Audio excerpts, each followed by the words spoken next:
আসি নাই কেন জানেন? আমি গরিব হইলেও আমার সম্মান আছে, মান আছে, কিন্তু আমি কোনো সময় মিডিয়ার সামনে আসি নাই। এখন আসছি কিসের জন্য?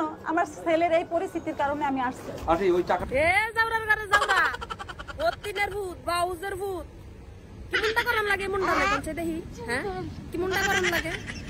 বাউজের ভূতে কয় আমার মার আমি জীবনে মিডিয়া টানি নাই, এ বগা কাটার লাগে আনন্দ লাগছে। হ্যাঁ, তোর বগা কাছে তুই সরমে মারা তুলে তুলে হুইয়া না থাকবি, সরম লজ্জা মাটির তলে যাবি। গাঙ্গর বগা থাকবে তো কাটতে দিলে আমরা মারি, সরি আঙ্গর তো বগা নাই, আল্লাহ দিলে পারতাম। যাই হোক, মানে মনে করেন যে মায়ে মারে ভাইরাল করছে, মায়ে হইয়া কয় আরে আমার ভূতের বগা ডাকেটটা লাগছে। ছোট ভাই এই যাই হোক আমার ভাইয়ের বগা ডাকেটটা লাগছে। জাউরার ঘরের জাউরা হতিনের ভূত।